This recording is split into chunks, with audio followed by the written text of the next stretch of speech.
नमस्कार. आज आपण स्वप्न संघर्ष या चॅनलवर साने गुरुजी यांनी लिहिलेलं पुस्तक श्यामची आई या कथेच्या उर्वरित कथेला सुरुवात करूयात.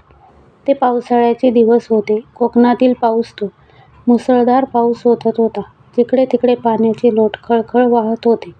पावसातून डोक्यावर इरली घेऊन कुडकुडत आम्ही शाळेत गेलो. आमचा धाकटा भाऊ जरा आजारी होता म्हणून तो आमच्याबरोबर शाळेत आला नाही. दादा व मी शाळेत गेलो. आम्ही शाळेत गेलो. परंतु घरी यशवंताचे दुखणे एकाएकी वाढले. तो 2 दिवस नालगुदाने आजारी होता. परंतु ते दुखणे बरे झाले होते. दुखणेच दुखणे उत्पन्न झाले. पहाटे त्याचे पोट दुखण्याचे निमित्त झाले. पोट जास्त दुखू लागले. पोट फुगू लागले. त्याला शौचास होईना व लघवीसही होईना. खेड्यात कुठला डॉक्टर? घरगुती उपाय चालले होते. आमचा गडी गोविंदा आम्हा शाळेत बोलावण्यासाठी आला. अण्णा, दादा अशी यशवंत आमची आठवण करीत होता. आम्ही शाळेतून घरी आलो तर कितीतरी गर्दी. गावातील काही वैद्य आले होते. पितांबरबाई, कुशाआप्पा आले होते. माझा भाऊ गडाबडा लोळत होता. पोट फुगत चालले तरी त्याला अतिशय तहान लागत होती. त्याला पाणी देत नव्हते.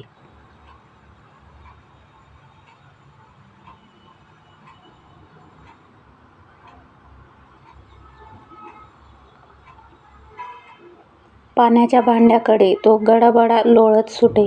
त्याला पुन्हा धरून ठेवीत. त्याचे वय 6 वर्षाचे असेल तेव्हा आदल्या दिवशीच आई त्याला रागे भरली होती. अंगणात चण्याची डाळ वाळत घातली होती.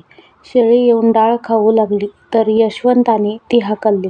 शेळीने तोंड घालून डाळ उडवली होती. ती तो सारखी करीत होता. गोळा करून ठेवीत होता. इतक्यात आजीने पाहिले व ती म्हणाली, "डाळ खातोस का रे चोरा? आणि कळू नये म्हणून नीट सारखी करून ठेवतो आहेस वाटते." "नाही ग आजी, मी नव्हतो खात. उगीच आपला माझ्यावर आळ."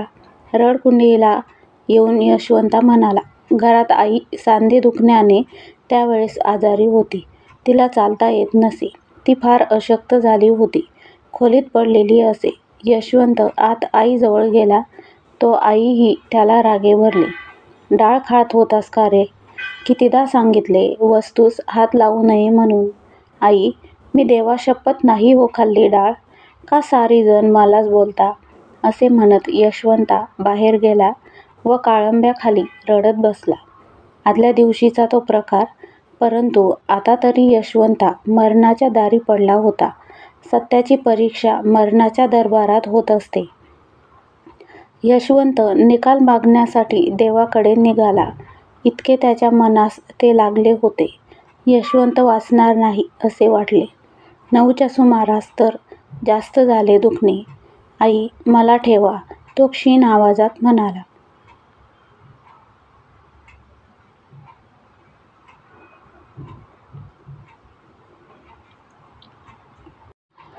"माझ्याजवळच आहेस बाळ तू," आई म्हणाली.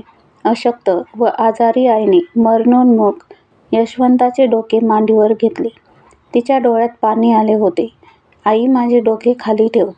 तुझी मांडी दुखेल. तुझे सांधे दुखतात," यशवंत खोल आवाजात म्हणाला.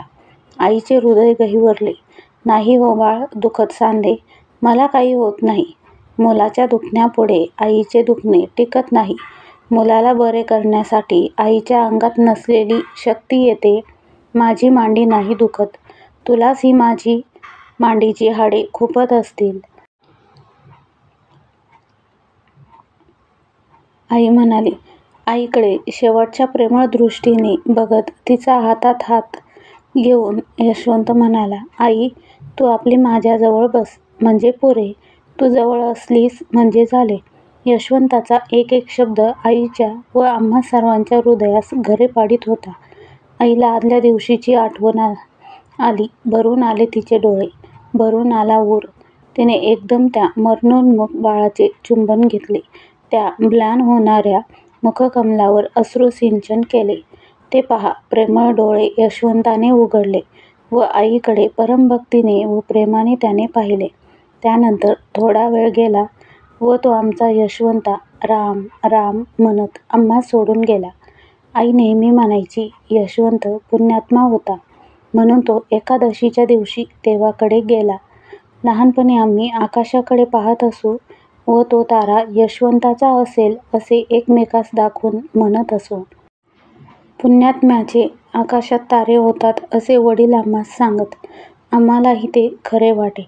आज यशवंत नाही व आईही नाही, परंतु त्या मरणप्रसंगीचे खरे उभयतांचे प्रेम ते अमर आहे. असा थोर भाऊ व अशी थोर माता मला मिळाली होती या विचाराने मला धन्यता वाटते. त्यांच्या नखाची सर मला नाही. मी पामर किडा, परंतु माझ्यातही काही चांगुलपणा, काही प्रेम असले तर त्याचे श्रेय त्या मातृनिष्ठ भावास व मुलाच्या शिलास जपणाऱ्या त्या थोर मातेस आहे. अशी आई व असे भाऊ लाभावयास पूर्वसुकृतच लागते. बहुधा सुकृताची जोडी पदरी असावयास हवी. सत्संगती लाभावयास जशी पुण्याई लागते, त्याप्रमाणे थोर मातापिता, थोर भावंडे मिळावयासही पुण्याई लागते. परंतु माझी असेल असे मला वाटत नाही. ईश्वराच्या कृपेची ती देणगी होती. आजची कथा तुम्हाला कशी वाटली? आवडल्यास लाईक, शेअर, सबस्क्राईब करा. पुन्हा भेटूया उर्वरित कथेसोबत. तोपर्यंत धन्यवाद.